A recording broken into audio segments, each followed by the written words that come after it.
So, Bismillahirrahmanirrahim. Our today's topic that is the covalent bond, which is also called intramolecular force of attraction.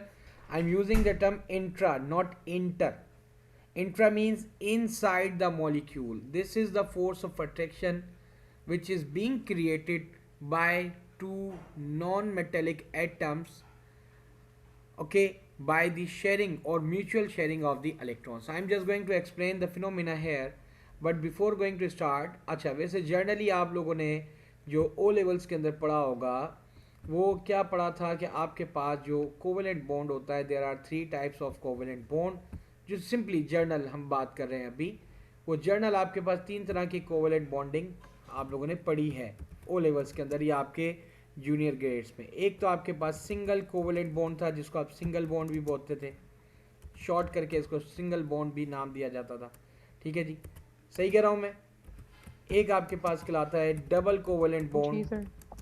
ये आपने ये basic अभी तो हम intro इसका कर रहे हैं। डबल कोवेलेंट बॉन्ड या डबल बॉन्ड, शॉर्ट करके इसको डबल बॉन्ड कह दिया गया।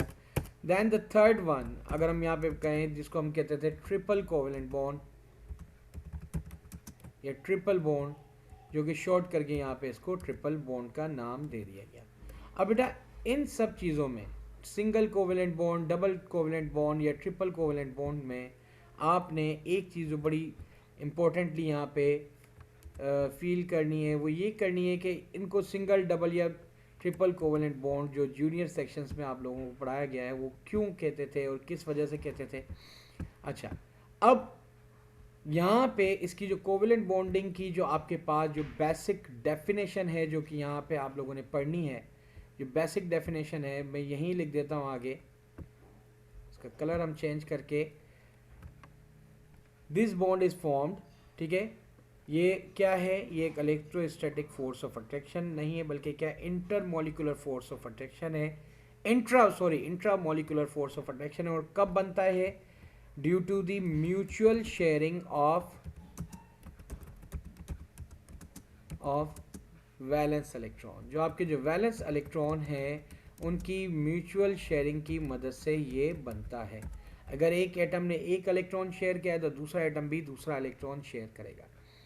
अब ये म्यूचुअल शेयरिंग ऑफ इलेक्ट्रॉन्स जो हो रही है, लेकिन ये किसके दरमियान हो रही है, ठीक है, ये हो रही है आपके पास बिटवीन नॉन मेटेलिक एटम्स या नॉन मेटेलिक सब्सटेंसेस। अब ये नॉन मेटेलिक या फिर आपके पास जो है लेस मेटेलिक आपके पास जो सब्सटेंसेस होते हैं ना या एटम्स होते हैं उनके दरमियान में ये होती है। अच्छा, अब यहाँ तक तो चीज़ आप लोगों ने क्लियर कर ली कि this is a force of attraction जो कि यहाँ पे प्रोड्यूस हो रही है।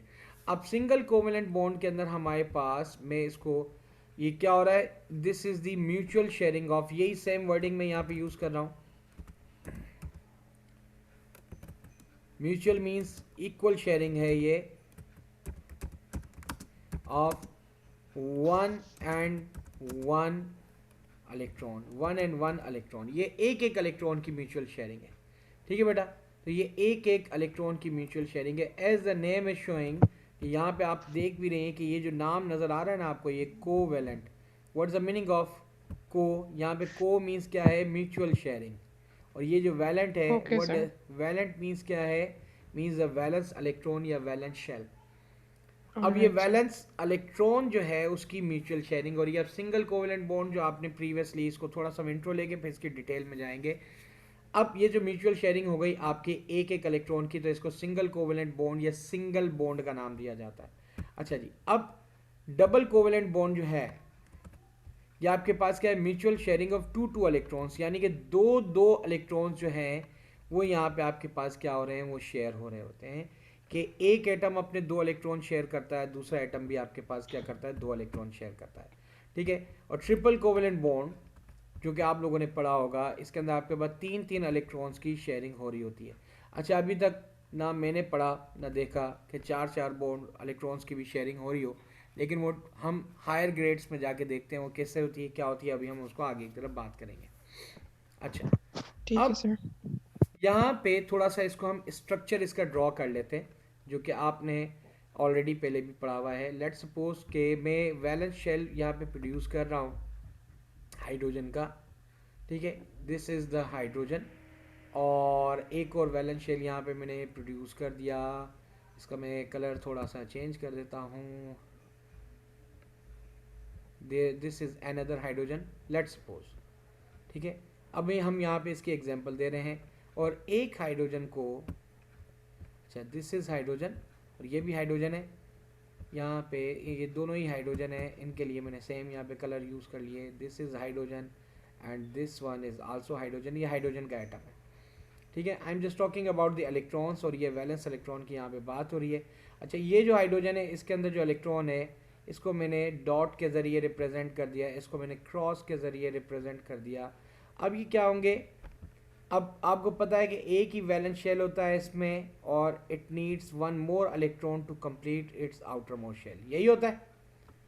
ठीक है जी, जी सर। इसके अंदर यहाँ पे इसको एक इलेक्ट्रॉन की और ज़रूरत है। सो व्हाट विल हैपन, ये आपस में दोनों कंबाइन होंगे। कैसे कंबाइन होंगे, और ये आपके पास क्या करेंगे, they will produce the structure like this, जो कि हम प्रिडिक्ट करते हैं बच्चों को समझाने के लिए कि ये क्या करेंगे, ये एक इस तरह का स्ट्रक्चर प्रोड्यूस कर लेंगे जिसको हम बोलते हैं वैलेंस।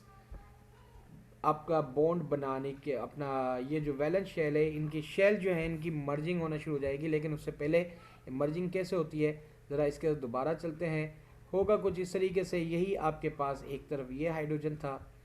अच्छा, अब इन दोनों के इनके कलर आपके पास वही, एक आपके पास ये हाइड्रोजन था। ठीक है जी, और दूसरा आपके पास जो है ये हाइड्रोजन है, और दोनों ने अपने क्या किया, एक एक इलेक्ट्रॉन्स को इस तरह से शेयर कर लिया। ठीक है, एक एक इलेक्ट्रॉन को इन्होंने यहाँ पे शेयर किया है, और करने के बाद यानी this one, this is one hydrogen number one and this is hydrogen number two. और एक को हमने यहाँ पे डॉट के ज़रिए रिप्रेजेंट किया है, दूसरे को हमने क्रॉस के ज़रिए। अब ये आपके पास क्या बन गए, ये आपके सिंगल कोवलेंट बॉन्ड इनके दरमियान बन गया।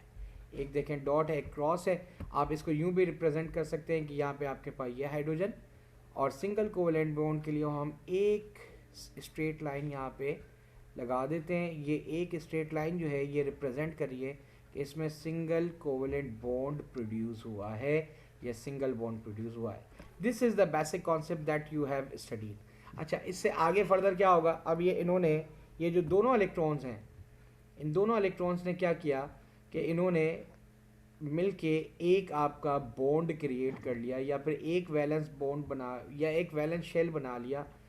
अगर आप थोड़ा सा और इसको आगे चलें, वैसे तो यहाँ तक आप लोगों ने इस स्ट्रक्चर को पढ़ लिया है, यानी कि अब आपके पास इन दोनों हाइड्रोजन का कुछ स्ट्रक्चर जो है वो इस तरह का हो जाएगा, और ये आपके पास हाइड्रोजन यहाँ पे मौजूद है। ठीक है जी, और ये हाइड्रोजन आपके पास मौजूद है, ये दोनों हाइड्रोजन है। अब इनका ये एक कंबाइंड शेल हो गया, और इसमें यहाँ पे ये आ गया और ये आ गया। बेसिकली ये मर्ज कर जाते हैं, ये एक और प्रिडिक्शन दी गई है, लेकिन यहाँ तक तो आप लोगों ने पढ़ा हुआ है। अब ये जो लाइन है, अब ये सिंगल लाइन जहाँ कहीं भी होगी, ये सिंगल कोवलेंट बॉन्ड है, ये आप लोगों ने पढ़ के आ चुके हैं। इसी तरीके से अगर डबल कोवलेंट बॉन्ड है, लाइक ऑक्सीजन एटम है, दिस इज़ ऑक्सीजन एटम, और ये आपस में क्या कर रहा है, ये दो लाइंस यहाँ पे मैं प्रिडिक्ट कर रहा हूँ। व्हाट डज इट मीन्स कि दोनों ऑक्सीजन एटम ने एक दूसरे के साथ दो दो इलेक्ट्रॉन शेयर किए हैं। Now what about nitrogen, nitrogen के आउटर मोस्ट शेल में क्या होते हैं, तीन इलेक्ट्रॉन्स होते हैं। Now this nitrogen is making a triple covalent bond with another nitrogen, and how can I say that, because यहाँ पे तीन लाइंस मौजूद हैं। ये तो एक बेसिक कॉन्सेप्ट है जो कि मोस्ट एक्सेप्टेबल कॉन्सेप्ट है, लेकिन ए लेवल्स में हम थोड़ा सा इसको डिटेल में लेके जाते हैं। अब बेटा यहाँ पे let's suppose I am just going to draw the valence structure of oxygen. We know that कि ऑक्सीजन में कितने इलेक्ट्रॉन्स होते हैं, आउटर मोस्ट शेल में 6 इलेक्ट्रॉन्स होते हैं। एम आई राइट, कितने इलेक्ट्रॉन्स जी होते हैं सर। बेटा, 6। ठीक 6। है, अब ये देखें ये ऑक्सीजन है। ठीक है, अब इसमें 6 इलेक्ट्रॉन कैसे होंगे, 1, मैं इसको डॉट के ज़रिए रिप्रेजेंट कर रहा हूँ, 2, आप इसको क्रॉस के ज़रिए भी रिप्रेजेंट कर सकते हैं। सब डिफ्रेंशिएट करना है, 3, 4, दिस वन इज़ 5 एंड 6। तो टोटल इसके अंदर ये ग्रुप 6 के अंदर आता है ना, और ग्रुप 16 भी आप इसको कहते हैं। तो यहाँ पे ये आपका जो ऑक्सीजन है बेचारा थोड़ा सा टेढ़ा हो गया। नाउ दिस वन,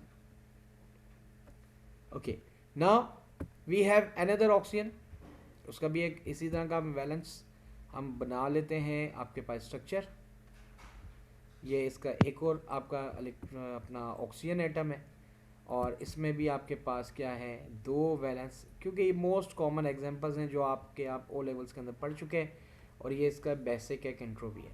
ठीक है जी, ये आपके पास ये क्रॉस के ज़रिए इसके इलेक्ट्रॉन्स को हमने रिप्रेजेंट कर दिया, और यहाँ पे ये already we have discuss that these are the bonding electrons या बॉन्ड पेयर इलेक्ट्रॉन्स, और ये जो पेयर की शक्ल में है these are the non bonding electrons या लॉन पेयर इलेक्ट्रॉन्स है, दोनों के अंदर ये मौजूद है।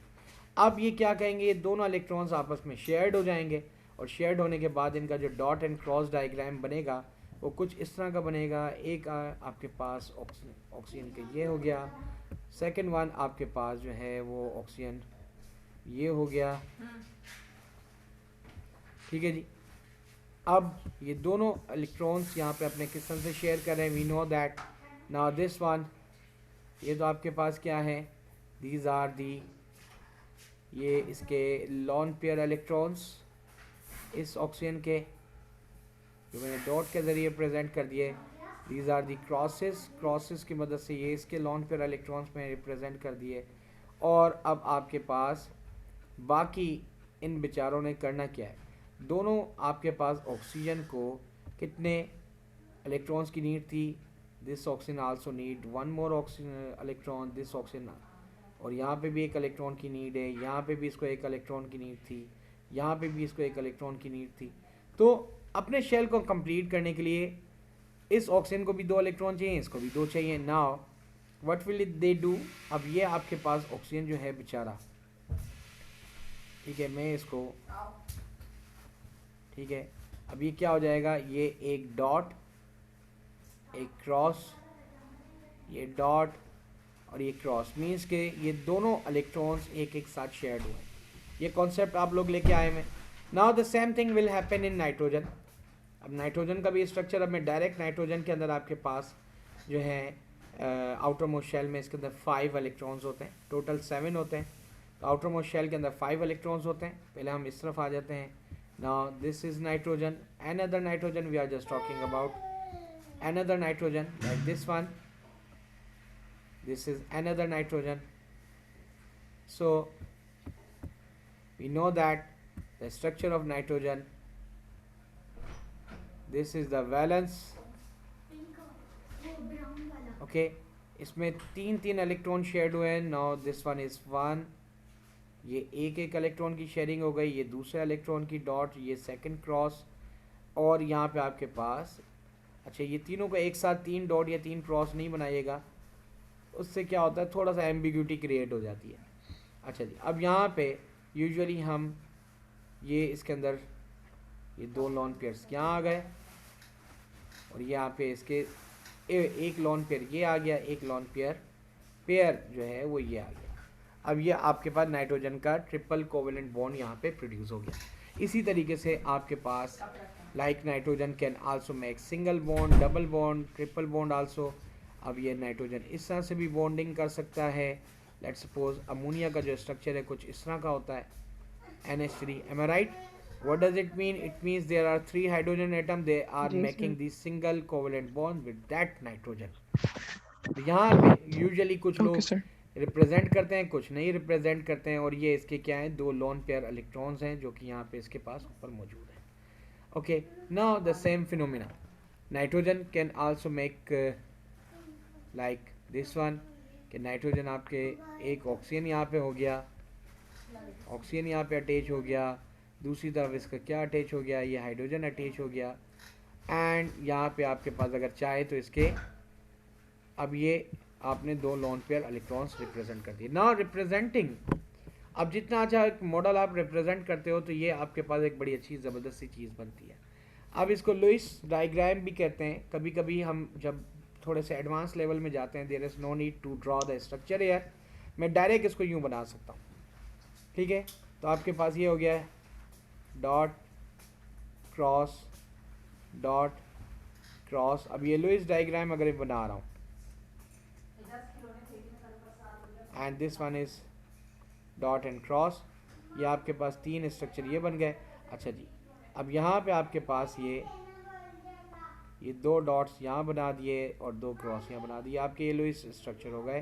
तो लुईस स्ट्रक्चर में ज़्यादातर लोन पेयर को भी रिप्रेजेंट नहीं कर रहे होते, ज़्यादातर हम ये आपकी जो बॉन्डिंग हो रही है इसको हम रिप्रेजेंट करें। ये तो डॉट एंड क्रॉस डायग्राम हो गए जो सर्किल में सिंपल, ये भी आपका डॉट एंड क्रॉस ही है, लेकिन इस तरीके से इसको Lewis dot and cross diagram कहते हैं।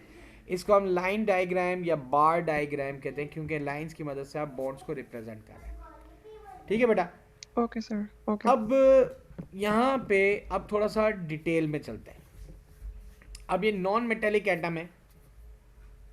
अब जरा हम आयोनिक और कोवलेंट का एक कंपैरिजन बना लेते हैं। ये भी बहुत इंपॉर्टेंट चीज़ है, क्योंकि स्टूडेंट्स को मैं थोड़ा सा ये कंपैरिजन आपको पता हो कि ये क्या क्या कंपैरिजन है, ये इन चीज़ों के ऊपर हम यहाँ पे चलेंगे।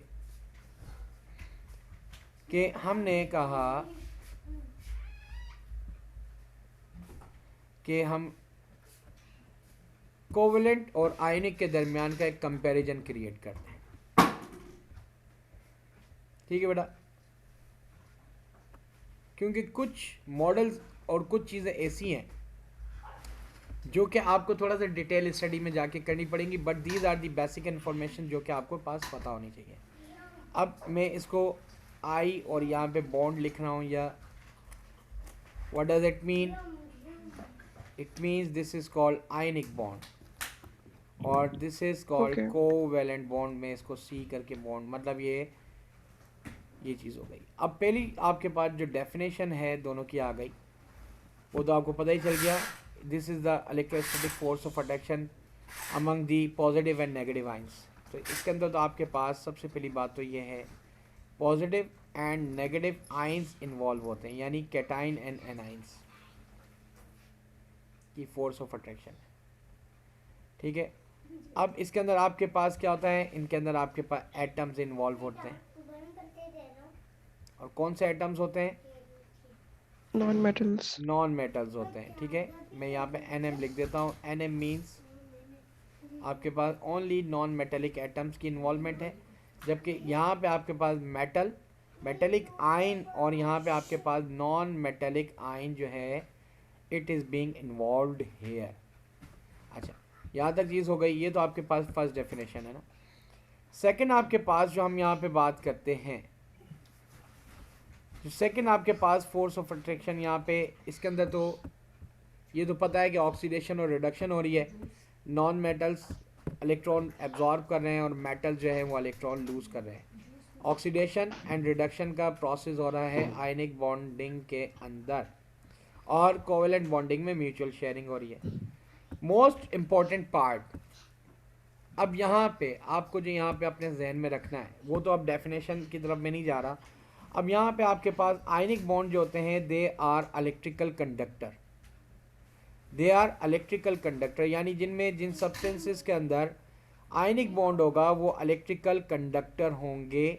लेकिन ये इलेक्ट्रिकल कंडक्टर किस स्टेट में होना चाहिए, ये बहुत इंपॉर्टेंट चीज़ है कि आपके पास मॉर्टन जो स्टेट में। यस कि आपके पास जो आयनिक कंपाउंड होता है वो किस फॉर्म में होना चाहिए। कि आपके पास पहली बात तो ये कंपाउंड फॉर्म हो रहा है, नंबर 1। और ये आयनिक कंपाउंड जो है या तो वो मोल्टन स्टेट में हो, यानी लिक्विड फेज में होना इसका लाजमी है, या तो लिक्विड फेज में हो या फिर वो एक्वस फेज में हो। और दोनों कंडीशन के अंदर आपके पास ये फेज जो है इसका लिक्विड आ रहा है। सॉलिड के अंदर ये नहीं होता। जबकि आपके पास जो कोवेलेंट बॉन्ड है, जो हम यहाँ पे बात कर रहे हैं, वो भी इलेक्ट्रिकल कंडक्टर हो सकता है। अब कोवेलेंट के अंदर भी आपका एक स्ट्रक्चर होता है जिसको हम कहते हैं पोलर कोवेलेंट बॉन्ड, जो कि हम यहाँ पे थोड़ा सा हम इसको भी हम बात करेंगे कि इलेक्ट्रिकल कंडक्टिविटी सिर्फ होती है किसमें, आपके पास जो पोलर कोवेलेंट बॉन्ड्स होते हैं, यानी जिनके अंदर आपके डाइपोल्स प्रोड्यूस हो रहे होते हैं। नॉन पोलर्स में नहीं होते। जो ओनली पोलर जो होते हैं ना, पोलर कोवेलेंट बॉन्ड्स, और वो भी पोलर कोवेलेंट बॉन्ड्स कौन सी फेज में होते हैं, वो लिक्विड फेज में होते हैं। लिक्विड फेज में आपके पास ये होना लाजमी है। अगर ये पोलर है और लिक्विड है तो ये स्ट्रक्चर, ये इलेक्ट्रिकल कंडक्टिविटी हो सकती है। एक चीज़ ये भी रखिएगा, आपके पास पोलर और नॉन पोलर, ये एक छोटा सा मैं तो अपने स्टूडेंट्स को ओ लेवल्स के अंदर भी ये पढ़ा देता हूँ। जब बहुत सारे स्टूडेंट्स टीचर जो हैं वो इससे ज़रा नहीं करते, वो कहते हैं भाई ये सिलेबस में नहीं है तो क्या, लेकिन कॉन्सेप्ट में है। अब पोलर, अब आपके पास एक तरह से कोवेलेंट बॉन्ड की एक टाइप ये भी होती है, पोलर एंड नॉन पोलर। जो हमारे पास इंट्रा पार्टिकल फोर्सेस जो हमने पढ़ी थी ना, या इंटर मॉलिकुलर फोर्सेस जो पढ़ी थी, जो कि हमारे पास टेम्परेरी होती हैं। अब ये पोलर और नॉन पोलर का स्ट्रक्चर किस तरह से होता है बेटा, ये देखिए। आपके पास वाटर का मॉलिक्यूल जो है वो भी एक आपका कोवेलेंट स्ट्रक्चर है। इसमें आपके पास ये हाइड्रोजन जो है वो ऑक्सीजन के साथ इस तरह की बॉन्डिंग कर रहा होता है। अब इसको फर्दर हमारी क्लासेस के अंदर मैं और ज़्यादा अच्छी से डिफाइन करूँगा। एज वी नो दैट कि ऑक्सीजन के अंदर आपके पास क्या है, ऑक्सीजन में आपके पास कुछ इस तरह के स्ट्रक्चर्स मौजूद हैं, कुछ इस तरह के स्ट्रक्चर मौजूद हैं कि ये इसके लॉन पेयर इलेक्ट्रॉन्स इधर हैं। अच्छा, अब यहाँ पे ऑक्सीजन जो है इट्स मोर इलेक्ट्रोनेगेटिव। इलेक्ट्रोनेगेटिव क्यों है भाई? क्योंकि इसका मतलब ये है कि it has the ability to attract the shared pair of electron. ये अपने पास इलेक्ट्रॉन खींचने की सलाहियत रखती है। तो जिस वजह से ये जो हाइड्रोजन का ये जो बॉन्ड यहाँ पे क्रिएट हुआ है, ठीक है ना, तो ये कोशिश करेगी कि हाइड्रोजन के इलेक्ट्रॉन्स भी अपने पास खींचे, और इसी वजह से आहिस्ता आहिस्ता हाइड्रोजन के इलेक्ट्रॉन इससे मूव करेंगे तो इस पे एक चार्ज क्रिएट होगा जिसको बोलेंगे हम स्लाइटली नेगेटिव चार्ज, जिसको बोलते हैं डेल्टा नेगेटिव। देखिए डेल्टा की निशानी है और ये नेगेटिव, और हाइड्रोजन से क्योंकि उसके इलेक्ट्रॉन दूर जा रहे होते हैं तो इस पे चार्ज एक आता है जिसको बोलते हैं स्लाइटली पॉजिटिव चार्ज। अब ये जो सब्सटेंस है जिस पे स्लाइटली नेगेटिव और स्लाइटली पॉजिटिव चार्जेस क्रिएट होते हैं, अगर इसके करीब कोई इसी तरह का पॉजिटिव या नेगेटिव चार्ज पार्टिकल होगा तो ये उसके साथ अपनी बॉन्डिंग क्रिएट कर सकता है। लेट्स सपोज कि आपके पास एक और हाइड्रोजन यहाँ पे मौजूद और एक और वाटर मॉलिक्यूल है मौजूद, और वो वाटर मॉलिक्यूल का सेम यही स्ट्रक्चर है जो कि हमने यहाँ पे रिप्रेजेंट किया है, ठीक है। और यहाँ पे इस ऑक्सीजन के पास आपके पास स्लाइटली नेगेटिव चार्ज है और ये आपके पास स्लाइटली पॉजिटिव है। अब यहाँ पे आपके पास होता क्या है बेटा कि ये स्लाइटली नेगेटिव स्लाइटली पॉजिटिव, यहाँ पे ये क्या करेंगे, क्योंकि हैं तो ये अपोजिट चार्ज पार्टिकल्स ना, they will attract to one another, they will attract to one another. तो ये एक दूसरे को क्या करेंगे, अट्रैक्ट करना शुरू कर देंगे, और इनके दरमियान जो ये बॉन्ड बना, क्योंकि एक तरफ ये स्लाइटली पॉजिटिव सब्सटेंस या हाइड्रोजन था तो इसको हमने नाम दे देते हैं हाइड्रोजन बॉन्ड। इनके दरमियान ये जो इलेक्ट्रोस्टैटिक फोर्स ऑफ अट्रैक्शन है ये तो हाइड्रोजन बॉन्डिंग हो गई। चलें बातों बातों में यहाँ पे आपको हाइड्रोजन बॉन्ड के बारे में भी पता चल गया, जो कि हमारा नेक्स्ट आपका क्वेश्चन वो टॉपिक था। लेकिन ये आपका जो सब्सटेंस है, ये जो वाटर मॉलिक्यूल जिसमें स्लाइटली पॉजिटिव और नेगेटिव चार्जेस मौजूद हैं, इसको हम बोलेंगे पोलर सब्सटेंस, ठीक है। अच्छा, पोलर सब्सटेंसेस जो हैं या पोलर कोवेलेंट जो कंपाउंड्स हैं ये ज़्यादातर होते हैं इनऑर्गेनिक, जबकि नॉन पोलर जो होते हैं ये ऑर्गेनिक सब्सटेंसेस होते हैं ज़्यादातर, ठीक है बेटा। यहाँ तक चीज़ क्लियर हो गई? जी सर।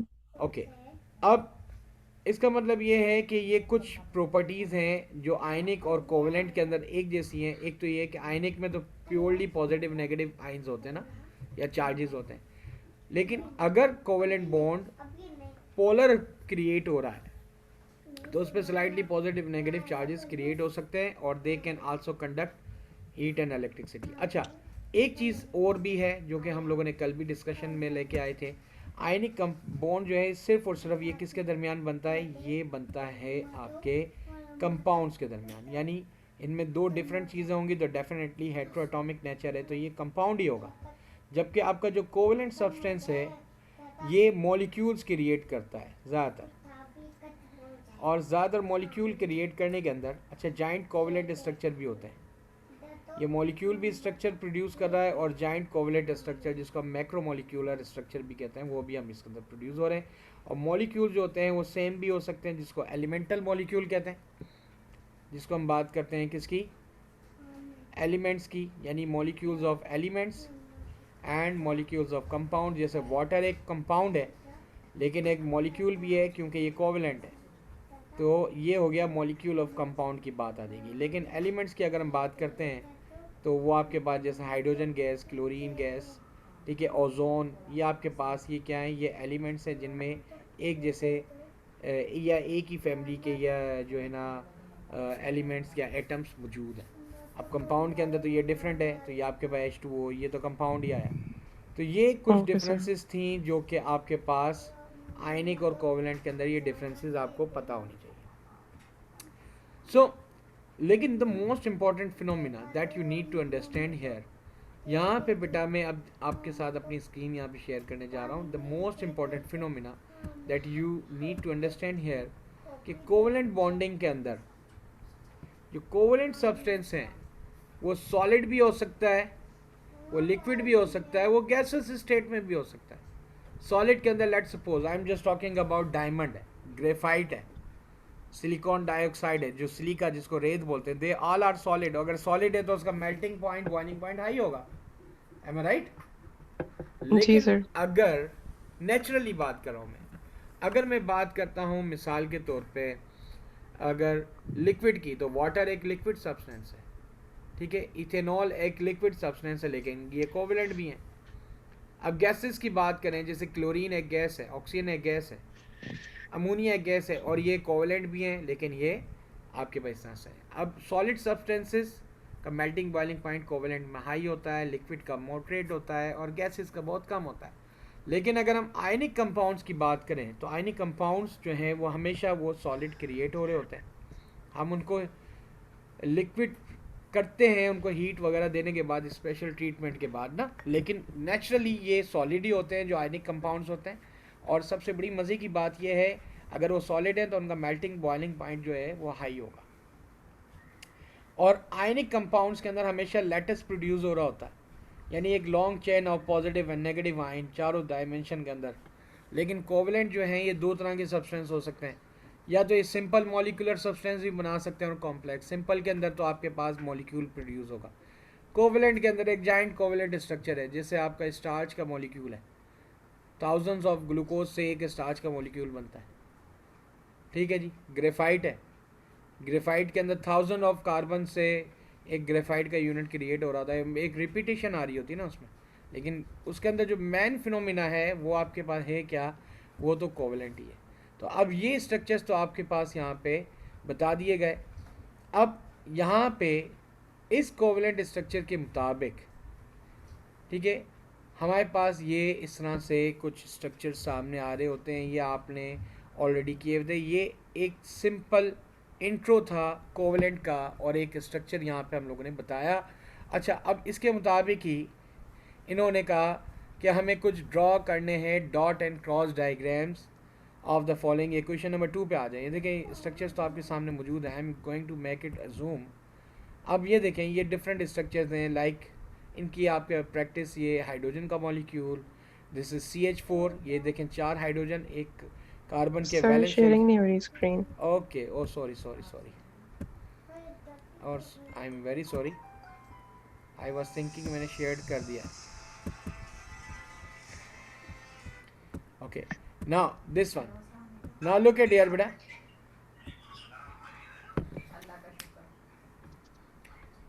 अब यहाँ पे आपके पास देखें हाइड्रोजन का मॉलिक्यूल प्रोड्यूस हो गया। इसी तरीके से मीथेन के अंदर जी, आपके सर। पास 4 वैलेंस इलेक्ट्रॉन थे, हाइड्रोजन के पास एक ही वैलेंस इलेक्ट्रॉन होता है, तो इन्होंने मिलके ये डॉट एंड क्रॉस डायग्राम आ गई। अगर इसका लाइन फार्मूला बनाना है तो this is the line diagram. Water का स्ट्रक्चर Okay, में sir. आपके सामने डिस्कस किया है। Boron trifluoride, boron 1, boron it keeps 3 valence electron, और ये फ्लोरीन के अंदर आपके पास क्या है कि एक होता है, क्योंकि ये ग्रुप 17 में या ग्रुप 7A में है, जिसके अंदर एक वैलेंस इलेक्ट्रॉन है। Now there are 3 fluorine atoms, they are making the bond, और ये स्ट्रक्चर यहाँ पे प्रोड्यूस हो रहे हैं। अच्छा, कोवेलेंट स्ट्रक्चर्स के अंदर एक बड़ी मज़े की बात है, क्योंकि एक मॉलिक्यूलर स्ट्रक्चर है तो they can produce one of the geometrical shape. अब वो ज्योमेट्रिकल शेप कैसे प्रोड्यूस होगा वो हम आगे इसके अंदर नेक्स्ट लेवल के अंदर इसके ऊपर डिस्कशन करेंगे, क्यों ज्योमेट्रिकल शेप है। चले हम थोड़ा सा यहाँ पे डिटेल बता देते हैं ये ज्योमेट्रिकल शेप कैसे प्रोड्यूस हो रहे होते हैं। जैसे आपके पास यहाँ पे देखें, ये जो आपके जो लॉन पेयर इलेक्ट्रॉन्स हैं, डेफिनेटली जब इलेक्ट्रॉन्स हैं उन पर नेगेटिव चार्ज है, they can repel each other, तो एक दूसरे को रिपेल कर रहे होंगे, और इसके साथ साथ वो इलेक्ट्रॉन जो यहाँ शेयर्ड हुए हैं उनको भी रिपेल कर रहे होंगे। दैट्स वाई यहाँ पे इनकी रिपल्जन की वजह से इनका स्ट्रक्चर इस तरह का बन रहा है।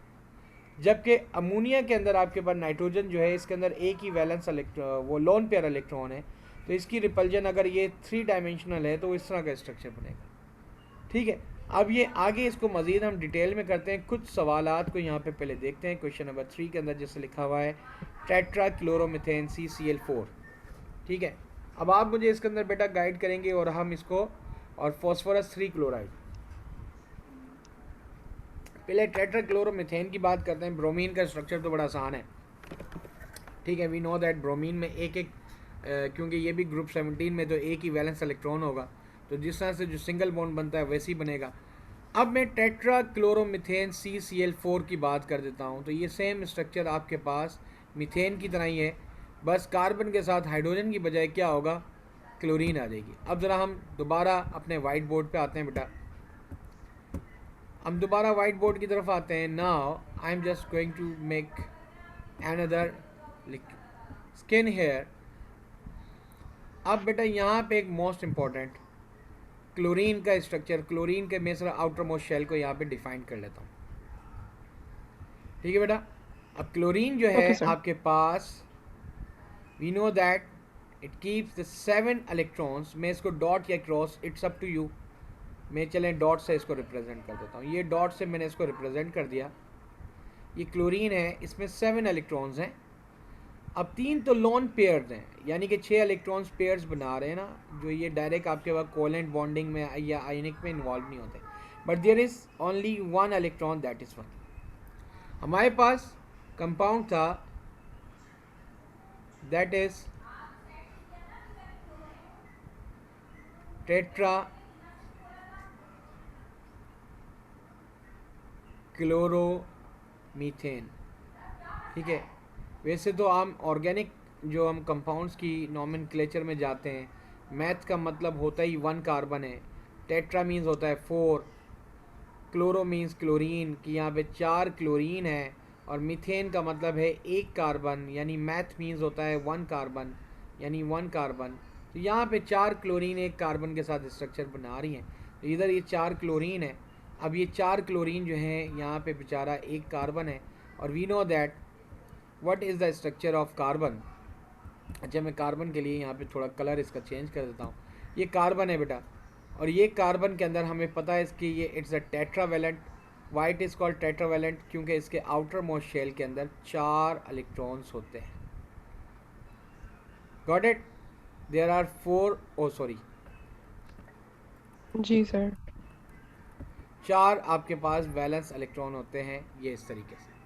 अब ये 4 क्लोरीन इसके साथ कैसे होंगे, इसके पास सिर्फ ये एक ही है, और इसके बाद यहाँ पे 4 हैं, यानी कि now this carbon can make 4 single covalent bond. ये यहाँ पे इसके सिंगल कोवेलेंट बॉन्ड इसके साथ बन रहे होंगे 4 क्लोरीन के साथ। किस तरीके से, अब इसका स्ट्रक्चर हमारे पास थोड़ा सा डॉट एंड क्रॉस डायग्राम इसकी बना लेते हैं। अच्छा जी, चले अब इसको सबको ब्लैक से ही मैं कर देता हूँ, क्योंकि आपके पास स्ट्रक्चर पेपर्स के अंदर भी ऐसे ही होगा ना। ये आपके पास 1 कार्बन और 4 ये क्लोरीन के स्ट्रक्चर्स। ये बैकबोन को हमेशा बीच में रखा जाता है। आपके पास ये स्ट्रक्चर ये आ गया, और दिस वन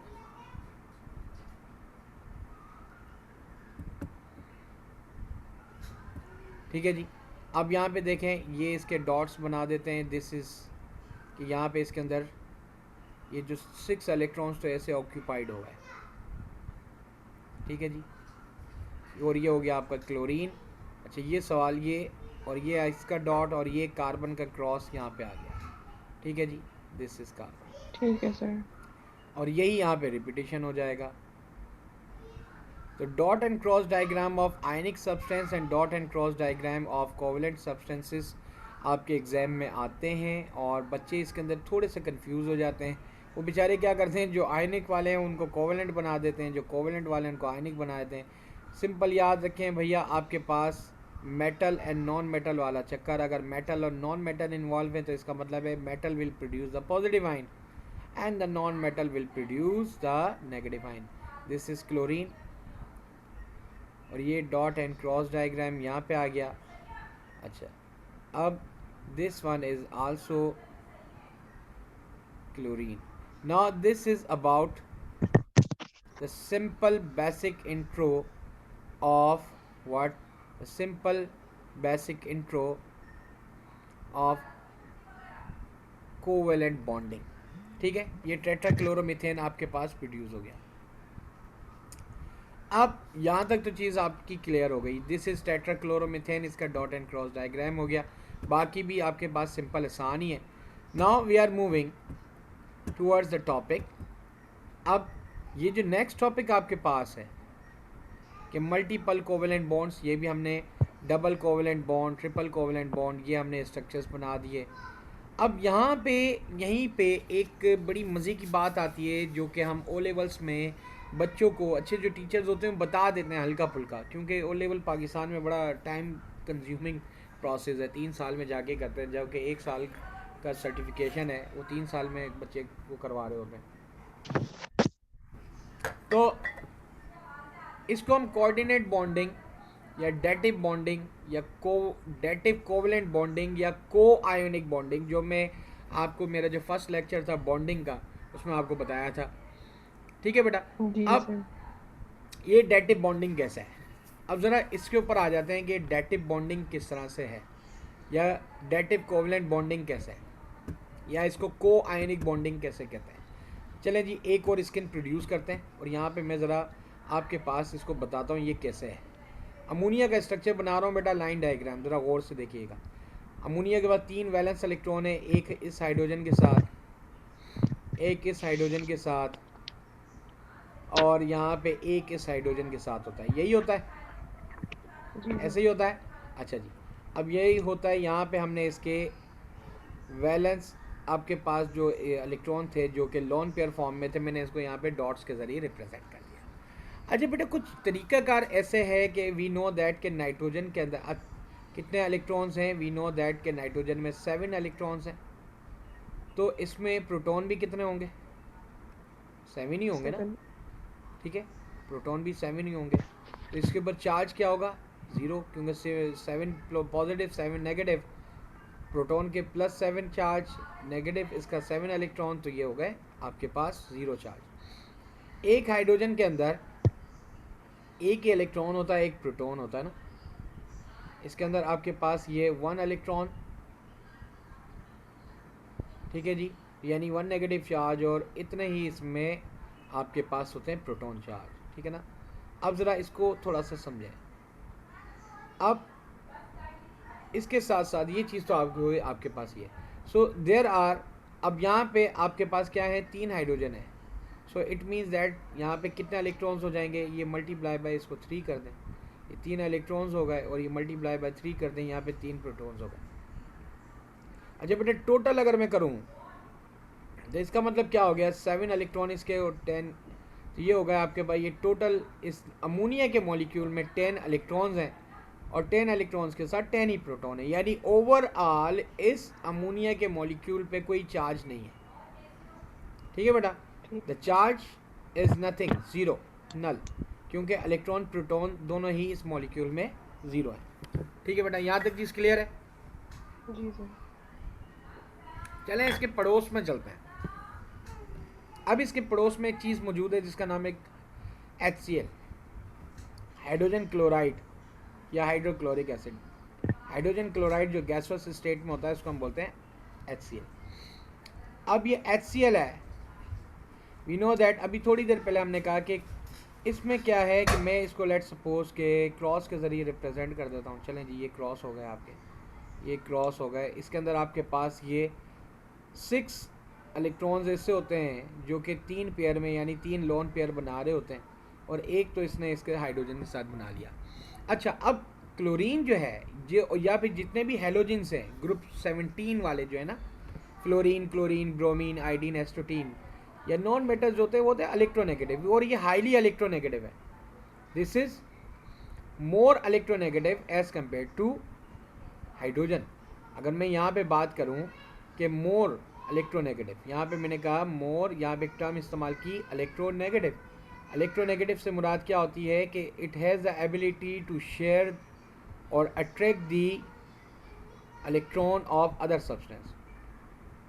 तो ये क्या है, ये इलेक्ट्रोनेगेटिव है। ठीक है, कौन सी चीज़ है इलेक्ट्रोनेगेटिव? क्लोरीन जो है, क्लोरीन का जो एटम है Cl is more electronegative as compare to Okay, sir. Hydrogen, Hydrogen.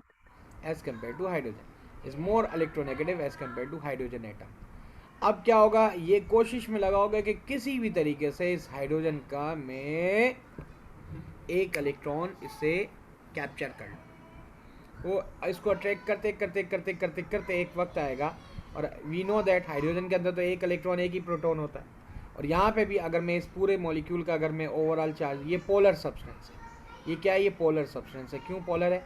क्योंकि जब ये इस पर आएगा तो इस पर स्लाइटली नेगेटिव चार्ज आ जाएगा, लेकिन हाइड्रोजन यहाँ पे मौजूद है, तो हाइड्रोजन के अंदर वही एक इलेक्ट्रॉन है एंड आपके पास एक ही प्रोटॉन है, एक इलेक्ट्रॉन है और ये प्रोटॉन है।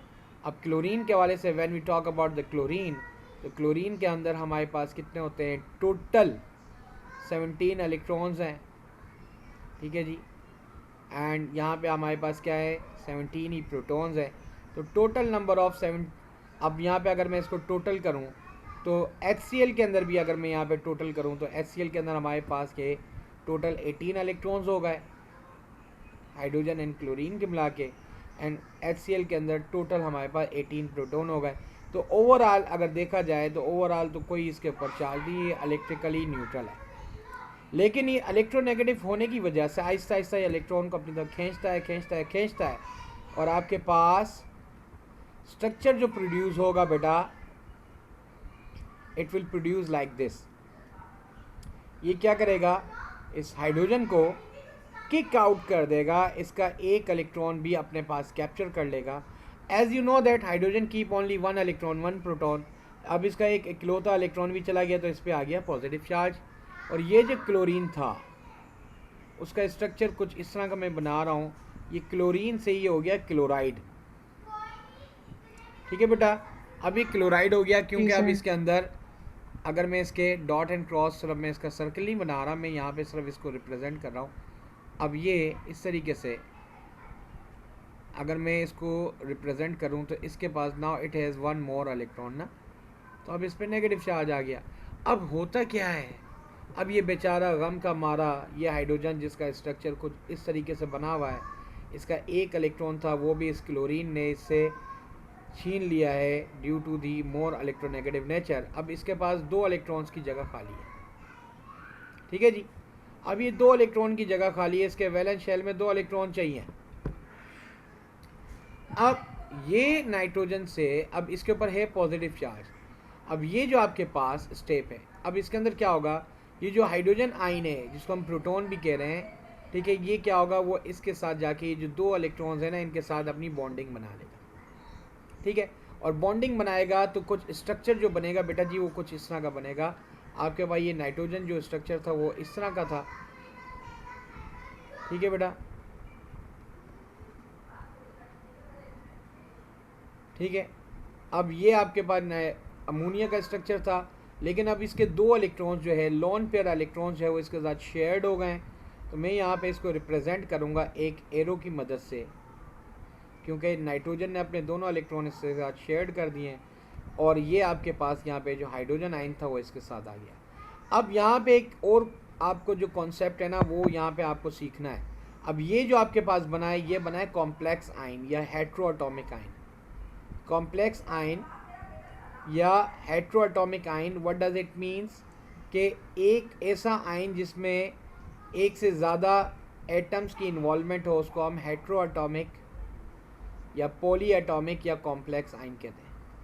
ठीक है जी, क्योंकि इसमें नाइट्रोजन भी हाइड्रोजन भी हैं, तो एक तरह से ये बन गया आयन, लेकिन इस आयन का नाम है अमोनियम। इस आयन का नाम क्या है boss? Ammonium. Ammonium, ammonium ion. ठीक है जी, ये पॉली एटॉमिक एक आयन बन गया। अच्छा जी, अब ये जिस जगह पे एक केमिकल रिएक्शन हो रहा है, अब नेचर ने क्या कहा है, नेचर का रूल क्या है कि आपके पास 2 डिफरेंट चार्ज पार्टिकल्स एक दूसरे को अट्रैक्ट करते हैं। अब ज़रा गौर करें बेटा, यहाँ पे गौर करें, मैं यहाँ पे इसको देखें, अमोनियम आइन पे ओवरऑल कौन सा चार्ज आ चुका है, मैं यहाँ पे इसको हाईलाइट कर रहा हूँ, पॉजिटिव। क्यों पॉजिटिव चार्ज आया भाई, क्योंकि इसके अंदर आपको पता था अमोनिया में तो 10 इलेक्ट्रॉन और 10 प्रोटॉन थे, लेकिन ये जो अमोनियम आइन जो प्रोड्यूस हुआ है इसमें 10 इलेक्ट्रॉन है, ठीक है जी। और आपके पास क्योंकि ये जो हाइड्रोजन आया है इसके अंदर तो सिर्फ एक ही प्रोटॉन था, और इसकी वजह से इसके ऊपर कितने प्रोटॉन्स हो गए, इसके पास हो गए टोटल 11 प्रोटॉन्स। जो यहाँ पे ज़ीरो चार्ज था अब वो यहाँ पे चार्ज क्या हो गया है, दैट वुड बी +1, ठीक है जी, क्योंकि प्रोटॉन एक प्रोटॉन की क्वांटिटी यहाँ पे ज़्यादा है, तो इसी वजह से ओवरऑल चार्ज इस पर +1 हो गया। और यहाँ पे अगर दूसरी तरफ अगर आप गौर से देखें तो यहाँ जो एक क्लोराइड था, ओनली दिस, क्योंकि ये तो यहाँ से कंज्यूम हो गया ना, मैं इसकी तरफ बात ही नहीं कर रहा, ये जो क्लोराइड था इसके ऊपर नेगेटिव चार्ज है। नाउ व्हाट विल हैपन, ये दोनों नेगेटिव और ये पॉजिटिव सब्सटेंसेस एक दूसरे को अट्रैक्ट करेंगे and they will make a bond या फोर्स ऑफ अट्रैक्शन बनाएंगे, जो कि कुछ इस तरह की होगी। हम इसको यूँ लिखेंगे, आपके पास NH4Cl, यानी ये अमोनियम क्लोराइड की फॉर्मेशन यहाँ पे हो गई, जिसको हम बोलते हैं, अब एक तरह से देखा जाए तो ये है तो कोवेलेंट सब्सटेंस, लेकिन यहाँ पे कॉम्प्लेक्स आइन फॉर्मेशन हो रही है। अब ये कॉम्प्लेक्स आइन फॉर्मेशन हो रही है किस वजह से, इलेक्ट्रॉन की शेयरिंग की वजह से। इलेक्ट्रॉन यहाँ पे शेयर्ड भी हुए हैं, लेकिन म्यूचुअल इलेक्ट्रॉन नहीं हुए शेयर, क्योंकि ये तो अपने 2 इलेक्ट्रॉन शेयर कर रहा है, इस हाइड्रोजन आइन ने तो कोई इलेक्ट्रॉन शेयर नहीं किया, ठीक है। शेयरिंग ऑफ इलेक्ट्रॉन तो हुई लेकिन म्यूचुअल नहीं हुई, नंबर 1। नंबर 2, लेकिन ये 2 आइंस हैं, एक पॉजिटिव एक नेगेटिव, ये भी है, तो ये आपके पास क्या कर रहे हैं, एक दूसरे के साथ फोर्स ऑफ अट्रैक्शन क्रिएट कर रहे हैं। तो एक तरह से देखा जाए तो ये एक फॉल्स कोवेलेंट बॉन्ड बना है, या फिर एक ऐसा बॉन्ड बना है जिसमें आयोनिक प्रॉपर्टीज़ भी हैं, तो इसी वजह से इस तरह के बॉन्ड को हम बोलते हैं को आयोनिक बॉन्डिंग, यानी जो पूरा प्रोसेस है इसको हम बोलेंगे को आयोनिक बॉन्डिंग या dative bonding. Dative means false, झूठा, जो कि प्रॉपर नहीं है, जो प्रॉपर जो रूल्स है उनको डिफाइन नहीं कर रहा, ये डेटिव बॉन्डिंग है, या डेटिव कोवेलेंट बॉन्डिंग जो है इसके अंदर प्रोड्यूस हो रही है, ठीक है। डेटिव ठीक है सर। कोवेलेंट बॉन्डिंग, जिसको कोऑर्डिनेट कोवेलेंट बॉन्डिंग भी नाम दिया गया है। कोऑर्डिनेट यानी कि भैया ये जो कोवेलेंट बॉन्डिंग थी इसको कोऑर्डिनेट किया गया है, उसको थोड़ा सा ऑर्गेनाइज किया गया है, या फिर उसको थोड़ा सा डेविएट किया गया है, जो अलग है, जो रूल्स के थोड़ा सा खिलाफ है, जो हमने बेसिक फंडामेंटल्स बताए थे कि म्यूचुअल शेयरिंग हो रही है, इसमें म्यूचुअल शेयरिंग नहीं हो रही। तो ये कोऑर्डिनेट कोवेलेंट बॉन्डिंग के साथ ये स्ट्रक्चर पड़ा। अच्छा, कोऑर्डिनेट कोवेलेंट बॉन्डिंग के अंदर जो हमारे पास शेयरिंग ऑफ इलेक्ट्रॉन है उसको देखें हम एरो के ज़रिए रिप्रेजेंट करते हैं, ठीक है। So this was the structure of coordinate covalent bonding. तो ये आज आपके पास ये दोनों के दोनों बॉन्ड्स यानी कोवेलेंट और आपके कोऑर्डिनेट कोवेलेंट बॉन्ड जो हैं ये कंप्लीट हो गए। तो ये आपके पास स्ट्रक्चर कंप्लीट हुआ and this would be the structure. इसके अंदर आप देख सकते हैं कि क्या हो रहा है, यहाँ पे आपको नज़र आ रहा है अमोनिया है, इसने पहले हाइड्रोजन आइन प्रोड्यूस के साथ बॉन्डिंग की है और ये अमोनियम आइन यानी कॉम्प्लेक्स आइन बनाया, यानी और इसके दरमियान ये जो बॉन्ड क्रिएट हो रहा है, जो इस कोवेलेंट बॉन्ड के अंदर ये आइन के साथ ये बॉन्ड बना रहा था, इसको कोऑर्डिनेट बॉन्ड बोल रहे हैं, और अमोनियम आइन फॉर्म हो रहा है और एक पूरा कंपाउंड बनेगा अमोनियम क्लोराइड का, जो कि आपका कोआयनिक या आप डेटिव कोवेलेंट या आप इसको किसी तरह का भी नाम दे सकते हैं। अब आपके पास और कहाँ पे कोऑर्डिनेट कोवेलेंट बॉन्डिंग होती है, ठीक है बेटा, यहाँ तक चीज़ तो क्लियर हो गई। अब यहाँ पे एक और ये देखें, ये आपके पास लिखा हुआ है, एक और मॉलिक्यूल है हमारे पास aluminium chloride, another molecule that has coordinate bond in the aluminum chloride at high temperature. Aluminum chloride exists as molecule with the formula of AlCl3। अब बड़ी मज़े की बात, ये बड़ी इंटरेस्टिंग चीज़ क्यों है, एल्युमिनियम खुद देखा जाए तो इट्स अ मेटल, मेटल और नॉन मेटल के दरमियान जो बॉन्डिंग होती है वो आयनिक होती है यहाँ पे, लेकिन ये डेटिव है।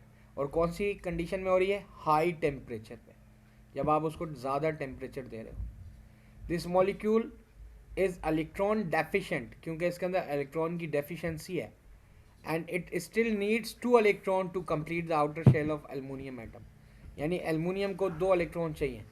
अब ये स्ट्रक्चर जो है एल्युमिनियम का आपके पास वो कुछ इस तरह से बनता है कि AlCl3 एक मॉलिक्यूल बन गया, फिर उसको एक और मॉलिक्यूल AlCl3 का बना, और इन्होंने आपस में एक एक इलेक्ट्रॉन एक साइड से और दूसरा इलेक्ट्रॉन दूसरी साइड से शेयर किया, तो ये कंप्लीट मॉलिक्यूल बना Al2Cl6. ठीक है जी. और यहाँ पे फिगर नंबर 4.4 फिगर नंबर 4.4 जो है यहाँ पे this is 4.13 and 4.14. that one is I'm going to share it here like this is. now look at here. ये आपके पास AlCl3 का एक आपका मॉलिक्यूल बन रहा है, दिस इज AlCl3 एक मॉलिक्यूल बन रहा है, और ये दोनों आपस में एक दूसरे के साथ बॉन्डिंग क्रिएट करें. अब यहाँ पे अगर आप इसकी बार डायग्राम में देखें, यानी इस क्लोरीन के जो 2 इलेक्ट्रॉन्स थे, जो 2 लोन पेयर इलेक्ट्रॉन थे, क्योंकि क्लोरीन में तो 6 इलेक्ट्रॉन होते हैं ना, 3 पेयर्स बने हुए होते हैं, तो इस क्लोरीन ने अपने 2 इलेक्ट्रॉन्स इस एल्युमिनियम को दे दिए, इस क्लोरीन ने 2 इलेक्ट्रॉन अपने इस एल्युमिनियम को दे दिए, और इस तरह से ये आपका स्ट्रक्चर क्रिएट हुआ है. तो यहाँ पे भी देखें, यहाँ पे आपके पास डेटिव बॉन्डिंग बन रही है या इलेक्ट्रॉन डेफिशिएंट बॉन्डिंग यहाँ पे क्रिएट हो रही है. तो बेटा जी ये आपका आज का टॉपिक था. यहाँ तक कोई चीज़, कोई सवाल जो आपको समझ में ना आया हो तो मुझे बताइए. नहीं सर, क्लियर है. So this is all about the substance. अब यहाँ पे एक बड़ी मज़े की बात है. अब एक नया टॉपिक है जिसको हम bond length and bond energy कहते हैं, but we will start that topic tomorrow, क्योंकि वरना ये सारे कॉन्सेप्ट आपके ख़राब हो जाएंगे. और इंशाल्लाह कल, क्योंकि आज हम लोगों ने कोवेलेंट बॉन्ड पढ़ लिया, हाइड्रोजन बॉन्ड या पोलर कोवेलेंट बॉन्ड भी पढ़ लिया, और कोऑर्डिनेट कोवेलेंट बॉन्ड भी बन लिया. कल हमने पढ़ना है इसकी बॉन्ड एनर्जीज और शेप्स ऑफ द मॉलिक्यूल्स, यानी ऑर्गेनिक मॉलिक्यूल्स जो हमने वो पढ़ने. और इंशाल्लाह कल I will try my level best कि आपका ये स्ट्रक्चर, ये चैप्टर कल ख़त्म हो जाएगा इंशाल्लाह ताला उल अज़ीज़. सो it's all about from my side. Is there any question? I am ready to answer the questions. नहीं सर, फिलहाल नहीं. Okay. So अगर कोई भी चीज़ फिर भी आपको ये समझ में ना आई हो, I will upload this recorded lecture on my YouTube channel. तो वहाँ से जाके आप इसको रिवाइज भी कर सकते हैं. ओके बेटा, थैंक यू. अल्लाह हाफिज़. वापस से